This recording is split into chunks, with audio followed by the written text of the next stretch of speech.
Diz assim a palavra do nosso Deus: depois de dizer isto, Jesus se angustiou em espírito e afirmou: em verdade, lhes digo que um de vocês vai me trair. Então os discípulos olharam uns para os outros, sem saber a quem ele se referia. Ao lado de Jesus estava reclinado um dos seus discípulos, aquele a quem ele amava. Simão Pedro fez um sinal a este, para que perguntasse a quem Jesus se referia. Então aquele discípulo, reclinando-se sobre o peito de Jesus, perguntou: Senhor, quem é? Jesus respondeu: é aquele a quem eu der o pedaço de pão molhado. Então Jesus pegou um pedaço de pão e, tendo molhado, deu a Judas, filho de Simão Iscariotes. E depois que Judas recebeu o pedaço de pão, imediatamente Satanás entrou nele. Então Jesus disse a Judas: o que você pretende fazer, faça-o depressa. Nenhum dos que estavam à mesa entendeu por que Jesus tinha dito isso, pois como Judas era quem trazia a bolsa do dinheiro, alguns pensaram que Jesus tinha dito a ele: compre o que precisamos para a festa, ou então que havia solicitado que desse alguma coisa aos pobres. Assim, tendo recebido o pedaço de pão, Judas logo saiu, e era noite. Quando Judas saiu, Jesus disse: agora foi glorificado o Filho do Homem, e Deus foi glorificado nele. Se Deus foi glorificado nele, também Deus o glorificará nele mesmo, e ele o glorificará imediatamente. Filhinhos, ainda por um pouco estou com vocês. Vocês vão me procurar, mas o que eu disse aos judeus também agora digo a vocês: para onde eu vou, vocês não podem ir. Eu lhes dou um novo mandamento, que vocês amem uns aos outros, assim como eu os amei, que vocês também amem uns aos outros. Nisso todos conhecerão que vocês são meus discípulos, se tiverem amor uns aos outros. Simão Pedro perguntou a Jesus: para onde o Senhor vai? Jesus respondeu: para onde eu vou, você não poderá me seguir agora, mais tarde, porém, me seguirá. Pedro disse: Senhor, por que eu não posso segui-lo agora? Darei a minha vida pelo Senhor. Jesus respondeu: você dará sua vida por mim? Em verdade lhe digo, antes que o galo cante, 3 vezes você me negará. Mantenha a sua Bíblia aberta e vamos orar ao nosso Deus. Senhor, muito obrigado, Pai, por essa noite.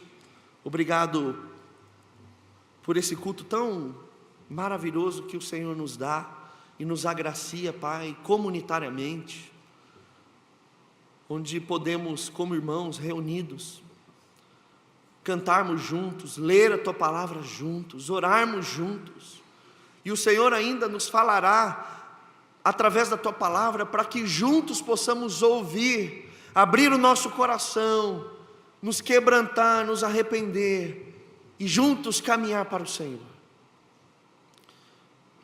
Que a Tua palavra, Pai, possa nos ensinar, que ela possa nos discipular a caminhar em retidão contigo. Oramos assim, Pai, em nome de Jesus, amém. Queridos, o capítulo de número 13, 14, 15, 16 e 17 do Evangelho de João, eles são únicos dentro dos Evangelhos, porque João, ele está nos contando e narrando as últimas palavras de Jesus com seus discípulos, antes de ser traído, preso, acusado, interrogado, crucificado. Então é um material onde Jesus ele coloca o seu coração, as últimas palavras, antes de consumir e encerrar os seus 3 anos e meio de ministério aqui na terra. E o capítulo de número 13, ele tem justamente início com uma cena icônica. É aquele famoso episódio onde Jesus, sendo Deus, sendo Senhor, sendo mestre, sendo o discipulador, ele recebe os seus discípulos para a última refeição, aquilo que ficou conhecido como a última ceia.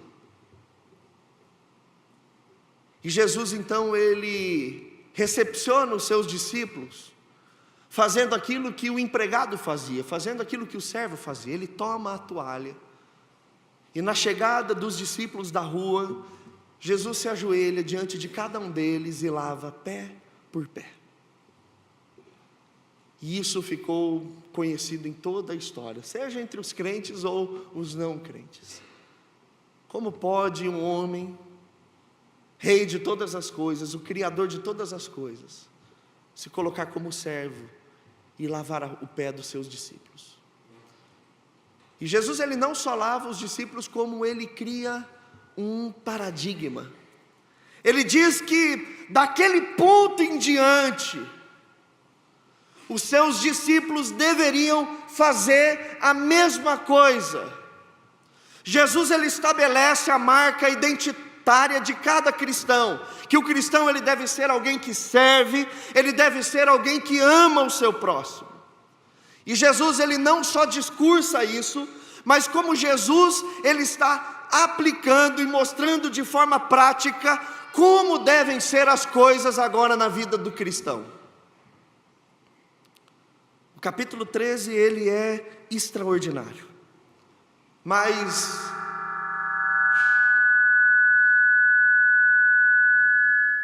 a partir do verso 18, que nós começamos a ver, Jesus, ele começa a demonstrar a sua angústia em relação ao traidor, e ele ali, ele já faz alguns apontamentos do que iria acontecer. Então, mais intimamente, ele chamou os seus discípulos para ser sal e luz, mas agora ele percebe que um desses integrantes passa a fazer parte agora das milícias de Satanás. Então nós vamos para o verso 21 que nós acabamos de ler. E antes de entrar na leitura do verso 21, eu gostaria de deixar duas perguntas no nosso coração e na nossa mente, enquanto nós refletimos sobre esse texto. A primeira delas é: como você se avalia como um discípulo de Jesus?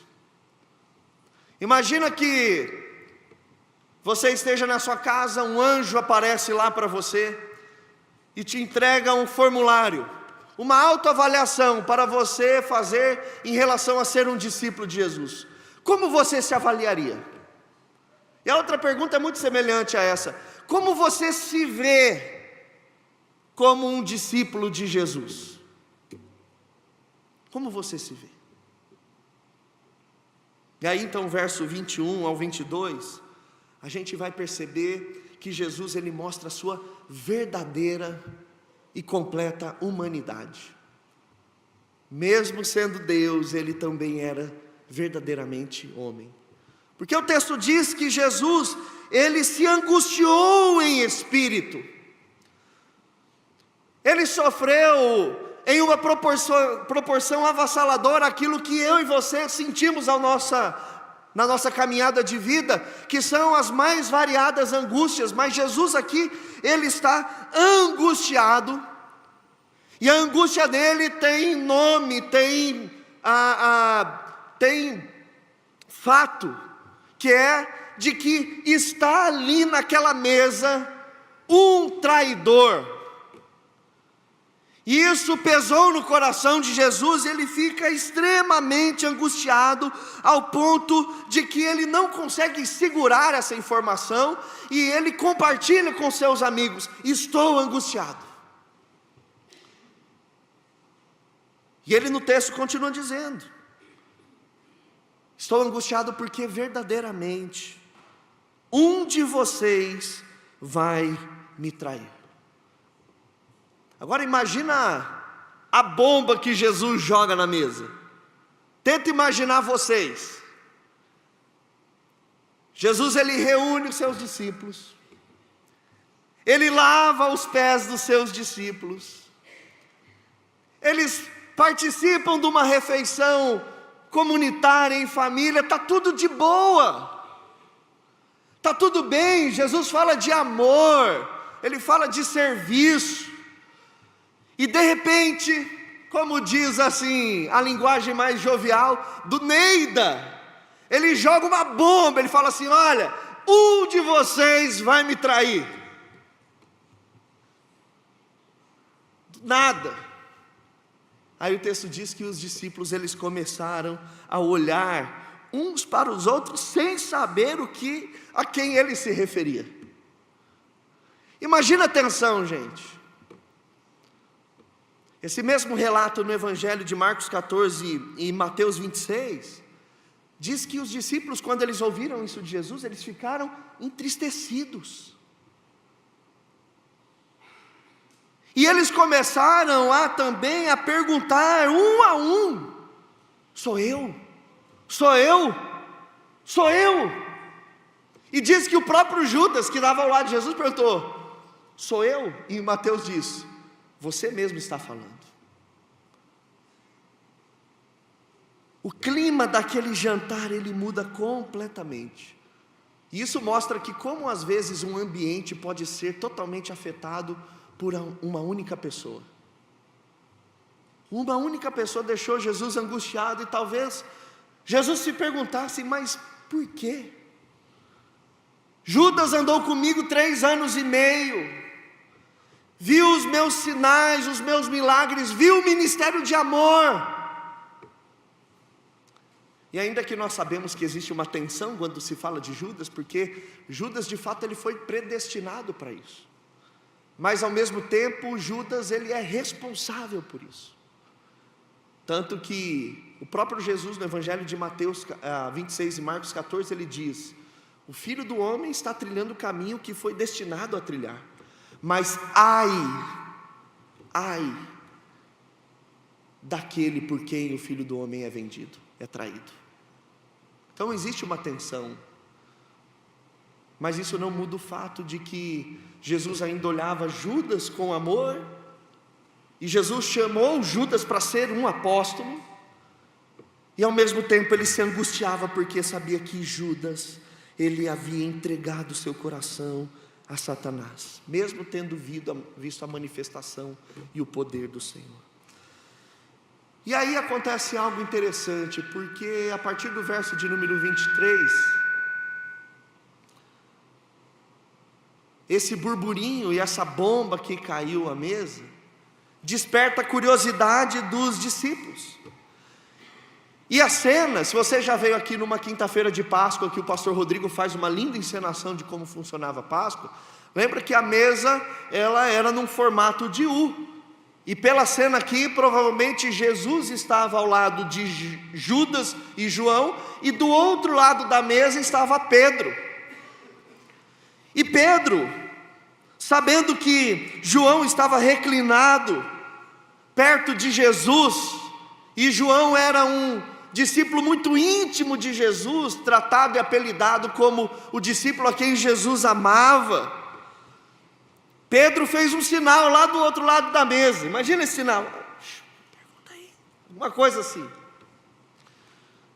querendo saber quem que é. E Pedro, assim, desde o início do capítulo 13, ele está dando trabalho, porque lembra que quando Jesus está lavando os pés dos discípulos, ele está lavando numa boa de todo mundo. Quando chega Pedro, ele fala: Senhor, jamais lavará os meus pés.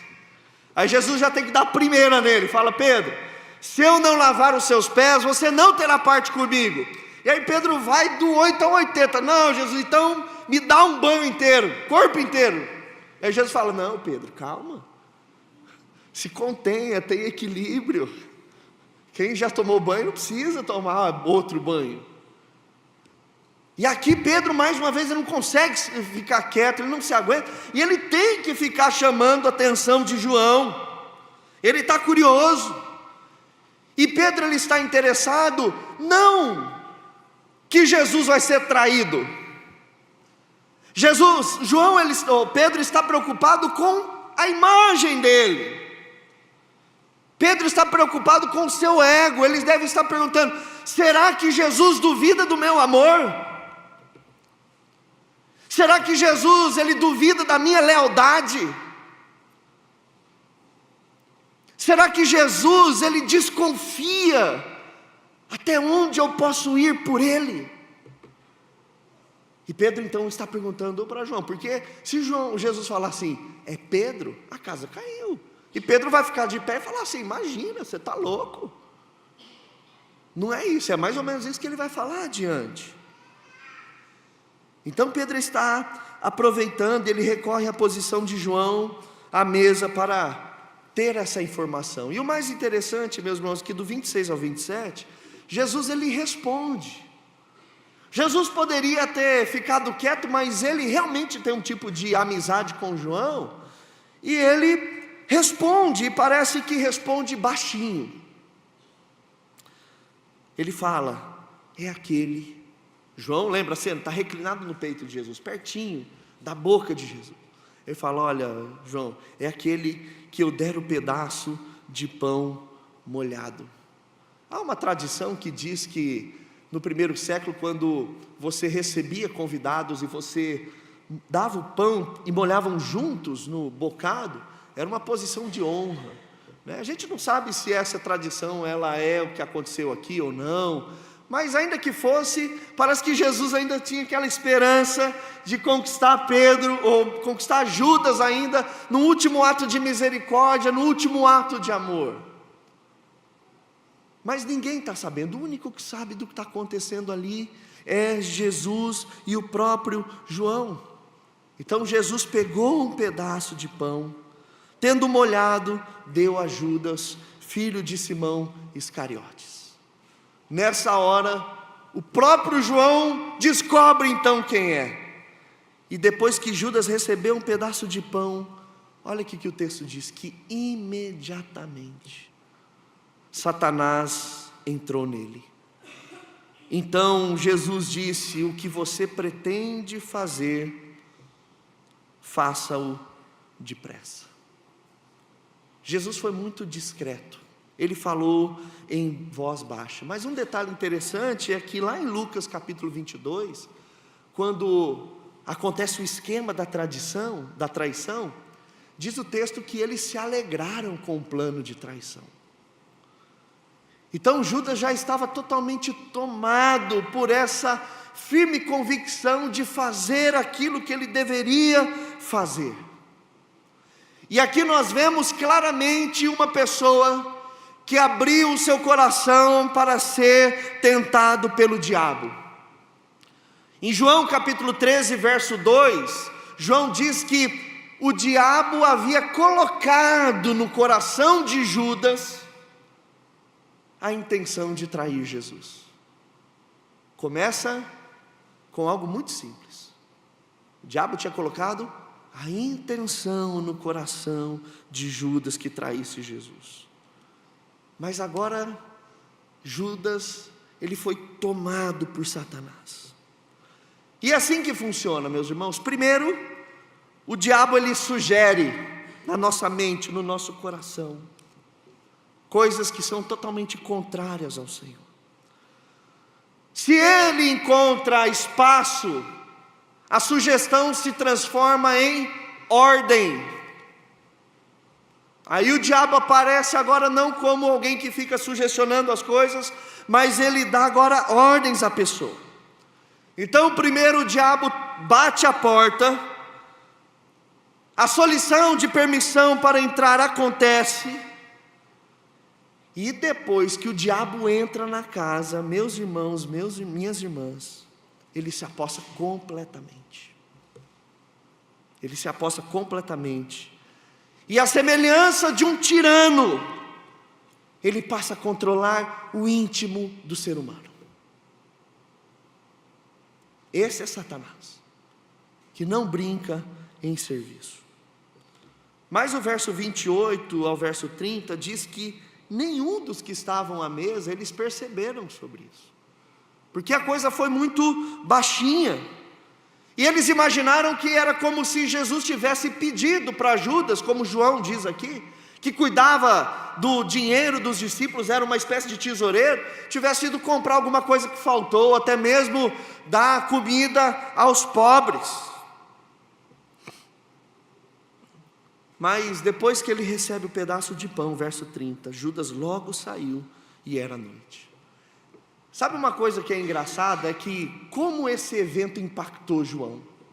Acho que o choque de perceber da boca de Jesus quem era o traidor. Porque o próprio João, num capítulo anterior, no capítulo 12, ele vai contar a história quando Jesus chega e ele é ungido por um óleo caro, pela mulher que joga esse óleo aos pés de Jesus. Os irmãos se lembram desse episódio? E ali João narra que Judas, ele disse: Senhor, que desperdício, esse óleo é muito caro, ele poderia ser vendido e dado aos pobres. E João, ele não mede palavras para dizer assim: Judas não disse isso porque tinha misericórdia dos pobres, ele disse isso porque era ladrão, e metia a mão na bolsa do dinheiro quando ninguém estava vendo. Só que quando você vai lá para Mateus 26 e narra a mesma história, em Marcos também, o texto diz que não foi Judas, foram todos os discípulos. Todos os discípulos disseram: Senhor, que desperdício. Mas João está tão louco com Judas que ele fala: não, o culpado foi Judas. E provavelmente foi mesmo, que Judas incitou entre os discípulos, por ter essa responsabilidade, que os discípulos tivessem esse tipo de pensamento. E aqui então, João, ele diz que logo Judas saiu e era noite, e ninguém entendeu nada, ninguém descobriu até aquele momento. E era noite aqui não só no sentido temporal da expressão, mas também espiritual, porque um dos discípulos que Jesus recrutou para ser apóstolo havia o abandonado. E não só havia abandonado Jesus, mas como tinha deixado que Satanás entrasse no seu coração. Agora, a partir do verso 31, olha como muda o ambiente, a atmosfera. E João relata: quando Judas saiu, Jesus disse, mudou o clima. Jesus, ele começa primeiro a falar sobre a glória do seu ministério. Ele fala que o Filho será glorificado e que Deus será glorificado. No verso de número 33, ele fala da morte dele, mas de modo muito sereno, tranquilo, como que alguém estivesse em paz para encarar aquilo que precisava ser encarado. E ele usa uma expressão pela primeira vez: filhinhos. Parece que agora com aquele grupo, depois que Judas sai, ele pode falar: filhinhos, eu estou um pouco com vocês, mas agora eu vou para um lugar que vocês não poderão me seguir. Jesus está em paz, a atmosfera mudou. Depois que Judas sai, Jesus, ele começa a falar com mais liberdade aos seus discípulos e com mais intimidade. A tensão terminou, chama de filhinhos, ele fala da morte de um jeito diferente, e ele aproveita para finalizar esse discurso desafiando os discípulos. Ele desafia os discípulos mais uma vez, dizendo: existe uma maneira pela qual o mundo conhecerão vocês como meus discípulos.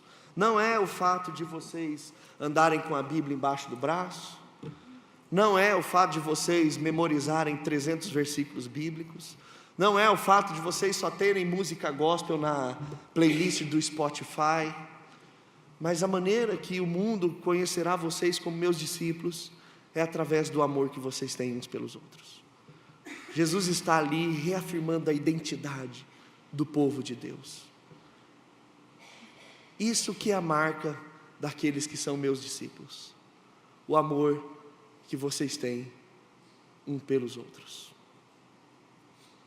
Tanto que o imperador Juliano, que ficou ali entre Constantino e Teodósio, que foi quem estabeleceu o cristianismo como religião oficial do Império Romano, ele foi o último imperador apóstata, ou seja, aquele último imperador que tentou fazer com que Roma não fosse uma nação cristã.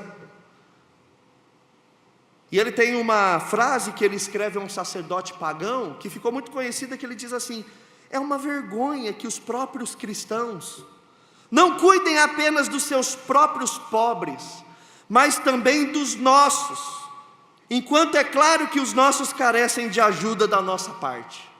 Então parece que os discípulos, os cristãos, eles entenderam o que Jesus havia pedido e dito, e começaram a amar. Os crentes e os não crentes. E aí, meus irmãos, a história poderia se encerrar aqui, né? Mas aí vem a parte bizarra. Porque assim, essa história começa com uma cena inesquecível, capítulo 13, e termina com uma cena bizarra, totalmente estranha. Porque também do nada, o mesmo Pedro que não se aguentava, ele se coloca de pé, talvez ali, ou ele chama a atenção mais uma vez de Jesus, e ele fala assim: Senhor, na verdade, olha só que engraçado, Pedro começa a interrogar Jesus. Pedro fala assim: Senhor, para onde o Senhor vai? Jesus, ele dá um discurso lindo, maravilhoso, falando do amor, falando sobre a importância de lavar os pés uns dos outros. Mas o que ficou na cabeça de Pedro foi quando Jesus falou: um de vocês vai me trair, e eu vou ser morto. Jesus alugou um triplex na cabeça de Pedro. Parece que Pedro, ele estava ali na mesa com os discípulos, ouvindo Jesus, e ele sumiu, apagou, deu um apagão nele. E Pedro, ele começa a interrogar: Senhor, para onde você vai? E aí Jesus responde com aquilo que ele tinha dito anteriormente. Tipo assim: vamos ver, Pedro, acho que você não prestou atenção naquilo que eu tinha dito, né? Para onde eu vou? Verso 36, você não me seguirá agora, mais tarde me seguirá, Pedro. Vai acontecer, mas no seu tempo. E aí Pedro continua o interrogatório: Senhor, por que não posso segui-lo agora? Tenta imaginar que cena bizarra. E aí ele acrescenta, porque lembra que o BO de Pedro era achar que Jesus não o via como alguém leal a ele, como alguém que estivesse disposto a dar a sua vida por ele. E aí então Pedro fala: darei a minha vida pelo Senhor. Jesus, você não está entendendo.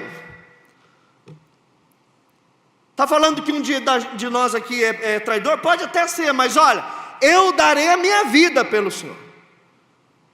Tipo assim, quem é o Senhor para dizer que eu não posso segui-lo agora? E nos outros relatos, por exemplo, lá em Mateus 26, Mateus, ele dá uma ênfase, ele fala que Pedro, ele insistiu. Ele insiste com Jesus, ele diz: ainda que me seja necessário morrer com o Senhor, de modo nenhum o negarei. E todos os discípulos disseram o mesmo. Lá em Lucas 22:33, ele relata que Pedro disse: estou pronto para não só ir com o Senhor, tanto para a prisão quanto para a morte. E aí Jesus então, acho que Jesus fala: tá bom, Pedro, você quer então entrar nessa dividida? Você quer mesmo discutir? Você quer me interrogar? Então vamos lá, Pedro, deixa eu falar uma coisa, Pedro. Antes que o galo cante, antes que rompa amanhã, antes que quando o dia estiver para nascer, até lá, Pedro, em poucas horas, você que está dizendo que vai dar vida por mim, que está preparado para ir para a morte ou para a prisão comigo, antes que o galo cantar, eu não vou fazer cocoricó porque ele não vira figurinha na sala de transmissão, tá bom? Antes disso acontecer, Pedro, você vai me negar não uma, não duas, mas 3 vezes, Pedro. 3 vezes, viu? E lá em Lucas 22, Lucas, ele ainda dá um detalhe. Ele fala assim: Pedrão, deixa eu falar um negócio. Satanás pediu você para mim, Pedro. E ele queria peneirar você como trigo. Depois olha na internet como o trigo era peneirado no primeiro século. Ele era jogado de um lado para o outro com força, para que a palha saísse e só ficasse o grão. Era um ato violento. Pedro, você não sabe o que você está falando. E Jesus ainda interroga Pedro dizendo: você dará a vida por mim? Você não sabe o que você está dizendo. Em verdade, Pedro, eu digo, verdadeiramente, antes que o galo cante, 3 vezes você me negará. É interessante, meus irmãos, porque Pedro, ele era um apóstolo que, preocupado com a seu próprio status, sua própria fama, ele fica incomodado em talvez ser questionado por Jesus em relação à sua fidelidade. E Pedro é alguém que desde o início parece que não entendia as coisas. Pedro não compreendeu quando Jesus estava lavando os seus pés, o significado que estava sendo realizado. Ele via, mas não compreendia. E agora isso se repete mais uma vez. Pedro, ele não consegue entender. Ele foi chamado para ser um discípulo de um Salvador crucificado, mas ele tem dificuldade de aceitar isso. Ele não só não consegue entender, como ele deixa escapar que tomaria o lugar de Jesus. Pedro é alguém que precisa trilhar o caminho da humildade, do autoconhecimento e do quebrantamento. Esse é Pedro. Pedro, ele é retratado, por exemplo, pela oração de que Agostinho de Hipona ele fazia. Tem uma oração linda de Agostinho de Hipona, que ele dizia assim: ó meu Senhor e meu Deus, olhai para mim, ouve-me, vede-me, compadecei-vos de mim e curai-me, porque sob os vossos olhos transformei-me para mim mesmo num enigma, que é a minha própria enfermidade. Vai falar que eu e você nunca nos sentimos como discípulos de Jesus um enigma. Esse enigma é a nossa enfermidade, porque ora a gente está igual Pedro, para matar e morrer por Jesus, mas antes que o dia se encerre dessa declaração, a gente já está negando Jesus 2, 3, 4, 5 vezes. Parece que a gente também não entende muito bem as coisas. Porque o fraco erroneamente acredita que é forte, e o que ama é informado que negará. Aquele que briga pela sua posição de lealdade entre os demais é aquele que mostrará em poucas horas tamanha fragilidade, covardia e medo. E ao final, infelizmente, nós vamos ver Pedro fazendo aquilo que Jesus disse que faria. Agora, meus irmãos, para dar aí spoiler para você, o que acontece depois, e nós não vamos ler esse texto, é que acontece, Pedro se arrepende, chora amargamente, mas depois ele é restaurado por Jesus. E se você vir algumas páginas da sua Bíblia, e curiosamente, logo depois do Evangelho de João, você tem Atos dos Apóstolos, você vê um Pedro restaurado, corajoso. Ainda assim tem lampejos de fraqueza, mas você vê como Jesus o restaurou. Qual é o nosso apóstolo favorito? Logicamente não é uma unanimidade, mas provavelmente Pedro. Sabe por quê? Porque Pedro, tal como a gente, ele muitas vezes é um enigma no seu coração. Com frequência ele fracassa, muitas vezes é imaturo, muitas vezes ele não compreende as coisas, falta autoconhecimento, falta coragem. E a gente se identifica com Pedro porque parece que é a gente como discípulo de Jesus. Mas a gente se identifica com Pedro também porque, da mesma maneira que Pedro ele foi restaurado pelo Senhor, maravilhosamente o nosso Salvador também nos restaura. Então parece que dentro de nós também existe um Pedro. E esse texto, meus irmãos, ele aponta para as necessidades e falhas de um discípulo que, apesar de tudo, amava Jesus. Pedro amava Jesus, isso é inegável. Assim como nós, mas muitas vezes nosso coração é um enigma, porque nós não fazemos aquilo que desejamos.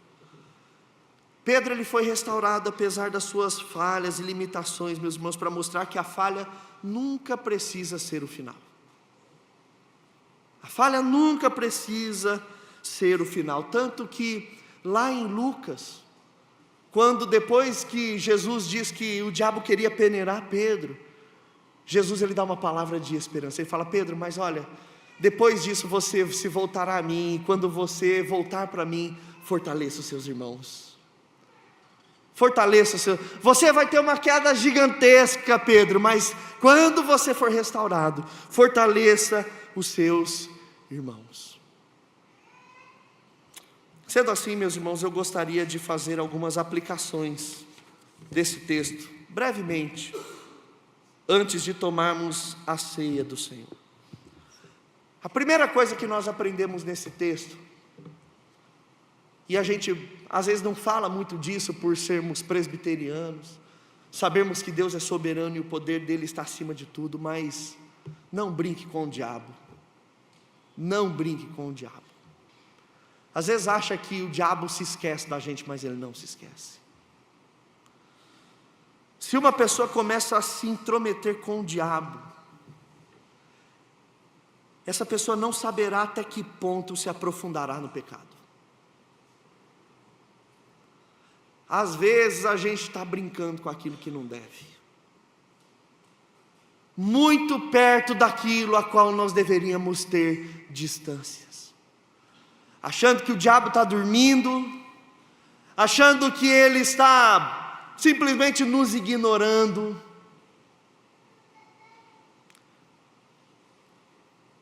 A palavra do Senhor diz muito claro que Ele está ao nosso derredor, ao nosso redor, rugindo como um leão, buscando a quem possa tragar.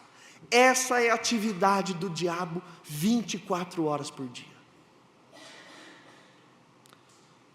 Brincar com os primeiros pensamentos de pecado, e reputar esses pensamentos como insignificantes, as ideias más que surgem em nossos corações, pode permitir que Satanás fale conosco, nos engane e nos introduza a falsos conceitos, atitudes erradas.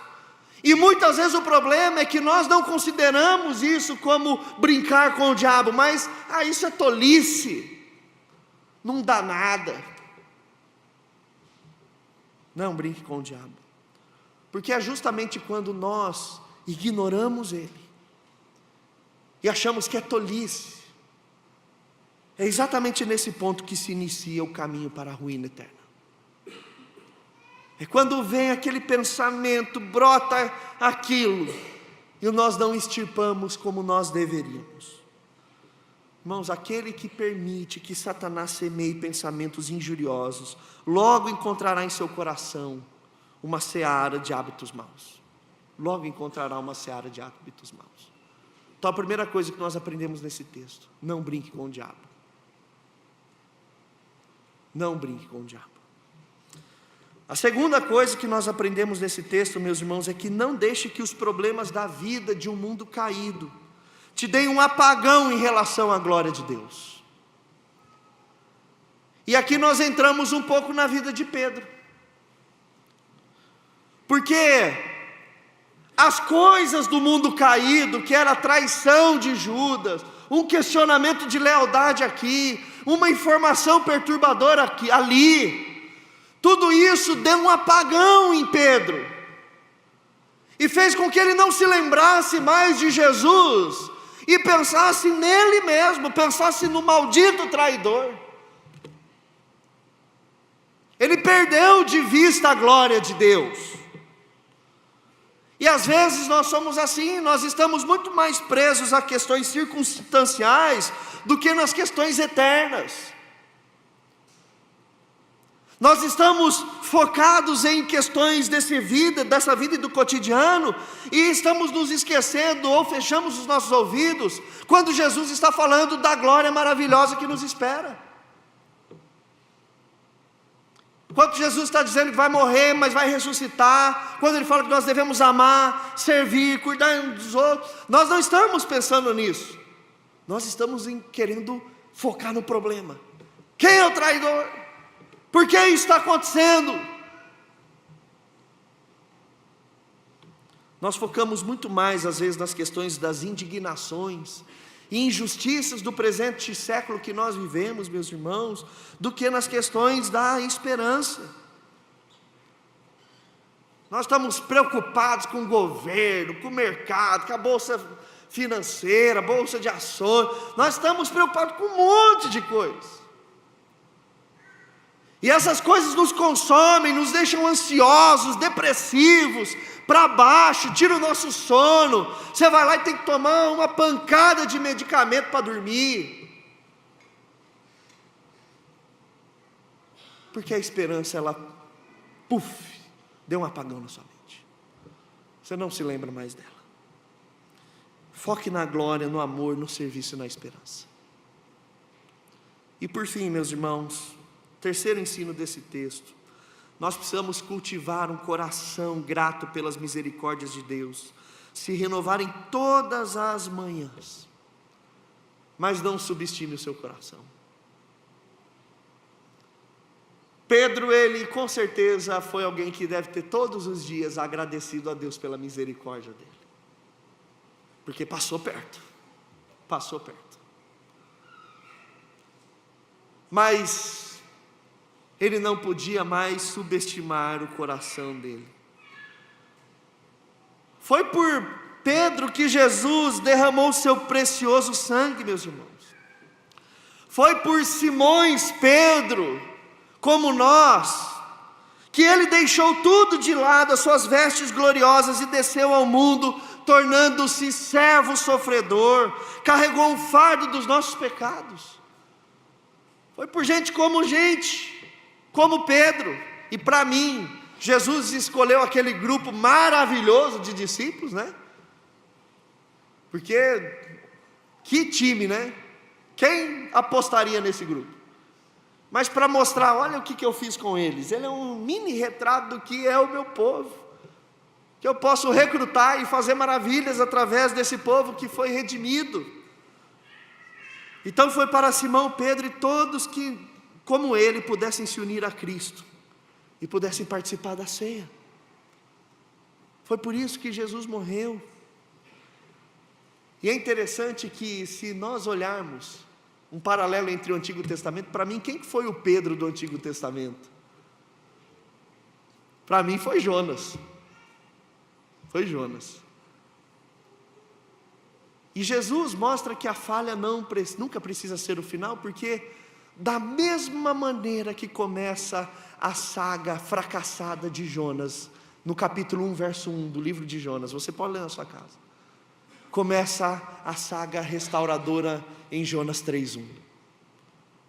Jonas falha no primeiro ato, mas em 3:1 vem a restauração, e o texto começa como começou o primeiro: e veio a palavra do Senhor a Jonas mais uma vez.